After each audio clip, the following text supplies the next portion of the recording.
Lampu teko raya ni, kalau korang pasang dekat rumah korang, okey, rumah korang raya tahun ni paling meriah. Okey, ini adalah lampu edisi yang terkini dan terbaru untuk hari raya, lampu raya teko dipanggil. So ini adalah lampu solar, jangan risaulah. So saya dah beri tip dah dekat korang. Kalau korang beri lampu solar ni tak semestinya wajib duduk dekat bahagian matahari terbuka. Untuk kes-kes yang macam ni, siang hari korang pergilah letak dekat tengah panas. Ni tengah panas ni, letakkan kat sini. Biarkan dia cas. Malam-malam hari, so korang ambil lampu tekong korang ni, korang gantung dekat pintu masuk rumah korang. Beli dua. Satu letak sini, ni satu lagi ni, korang letakkan dekat hujung sini pula. Letak dekat hujung sini pula. So jadinya nanti, bau dia pair, bau dia cantik. Yang ini sumpah aku cakap korang, sungguh cantik sangat-sangat. Kau tak percaya? Korang tengok dekat ni, video saya buat record pada waktu malam ni. Cantik kan?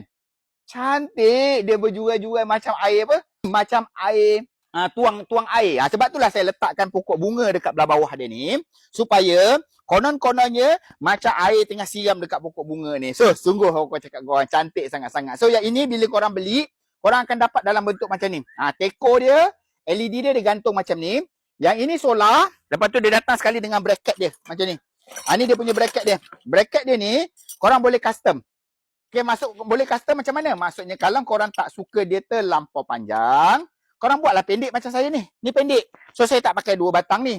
Tapi kalau korang rasa macam tak cukup panjang, korang sambung-sambung, pakaikan semua sekali. InsyaAllah, yang ni saya bagi jaminan sampai ke malam terang. Cuma kena pastikan solar dia kena charge betul-betul dekat matahari sekurang-kurangnya 6 jam ke 8 jam. InsyaAllah akan terang. So, dah tengok kan tadi? Saya tunjukkan sekali lagi pada waktu malam. Cantik kan? Ke kiri kanan rumah kalau pasang memang cantik. So jadinya kalau korang nak, korang pergi dekat beg kuning saya letakkan lampu teko Hari Raya 2026 ni dekat dalam beg kuning saya. Pergi ambil sekarang. InsyaAllah, pergi ambil sekarang.